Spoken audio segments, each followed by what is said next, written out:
Hey guys, Pieguyrulz here, and welcome back to another episode of Nick or Treat.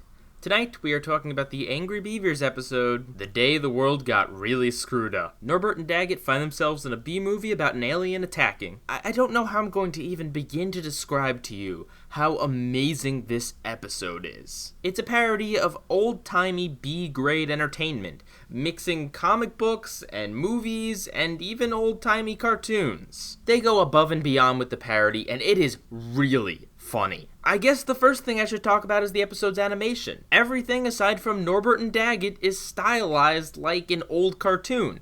Characters' mouths don't move entirely. There's limited and choppy animation. Some of it is even reused. You might think that this would make it look bad and cheaply produced, right? But no, every time something is reused or bad animation comes into play, it's used for the sake of a joke and is really funny. And I love the overly detailed character design, like they're ripped straight from a speculative fiction comic book of the 1950s. And even though they went low budget with the animation, they actually put quite a bit of effort into these special effects. There's a lot of really neat computer-generated stuff going on in this episode, especially in the opening. And it really looks quite seamless. Next, let's talk about the plot. It is incredibly silly and makes fun of this fact constantly. All you need to know is that there's an alien who's doing bad things. That's basically all the episode gives you. They say some stuff like he's sucking out the imaginations of the Beavers, and he's bringing statues of monsters to life, and he's controlling one of the characters' manservants, manservant. It's all completely random, and a lot of it doesn't add up, but that's how a lot of B-movies and speculative fiction is. Heck,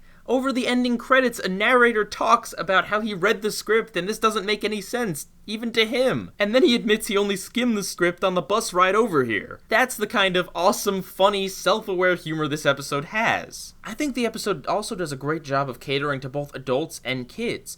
Adults will get the B-movie stuff, adults will get what they're parodying, and adults will find a lot of it really clever, especially if they're familiar with the animation tropes of old bad animation. Kids, on the other hand, will appreciate how different and stylized it is. They'll like all of the interesting effects and all of the quirky, wacky characters. And the Beavers themselves are still the Angry Beavers. They don't pretend like they're understanding any of this. They're not acting like they're in a science fiction movie. They're just the Angry Beavers who stumbled into this whole weird scenario. And it's self-aware of the fact that the episode really doesn't have too much to do with them. They're really just thrown into the middle of this. And not in any sort of bad way that makes it feel like this was a plot intended for something else and the Beavers were tacked on at the end. No, that's the point of the episode. Their reactions to all of the really weird stuff going on is what makes this episode even greater than it already is. And that's not to say that the human characters that are a parody of these B-movies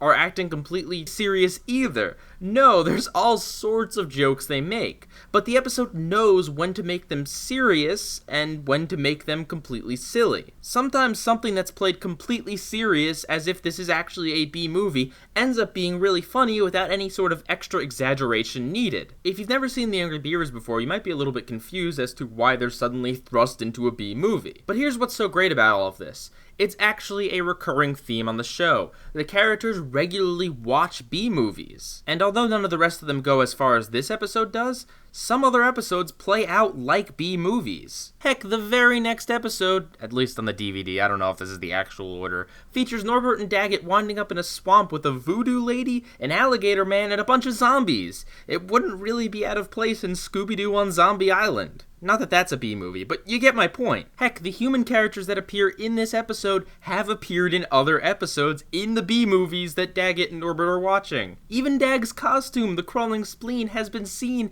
in B-movies in other episodes. So although this episode is definitely a change of pace, it's not completely out of left field. It makes sense for it to be here. To give you an example of some of the B-movie style humor they do here, Toluca Lake, I'm not talking about a location, that's just the character's name, falls multiple times, claiming each time that she's hurt her ankle, and then she's hurt her other ankle, and then she hurt both of her ankles, and there's even a funny callback joke at the end, referencing the cliche of somebody falling over in a dramatic runaway from the monster. I can't sing enough praise for this episode, guys. It really needs to be seen to be believed. I promise, if you just watch the opening sequence to this thing, you'll be hooked and want to know exactly where on earth this is going. Oh, by the way, if the main human character's voice sounds familiar, that's because it's Tom Kane, the guy who plays Professor Oak. The guy who plays the professor on the Powerpuff Girls, and the voice he does here sounds very similar to that. There is one drawback to the episode, though. It features a lot of flashing lights. I don't think any of it is intense enough to give any epileptic person a seizure, though I'm not a doctor, so don't trust me on that. But it is at the very least mildly annoying that it happens several times in the episode. I get what they were trying to do with the flickering, but you have to be very careful when you add that stuff in so as not to upset the audience's eyes. But again, small detail, otherwise amazing episode. It's funny, it's great satire, it's the best Nickelodeon Halloween episode that I've seen up to this point, and I'm pretty sure nothing's gonna top it. Oh, did I forget to mention this takes place the day before Halloween, and Norbert and Daggett in the beginning are trying to trick-or-treat a day early to get all the candy? It totally is a Halloween episode, guys, I promise. It's on iTunes, though it's listed as the day the Earth got really screwed up, because apparently iTunes can't read the title that's displayed in the episode itself. But nonetheless, it's there, and I highly recommend it. Pieguyrulz, out.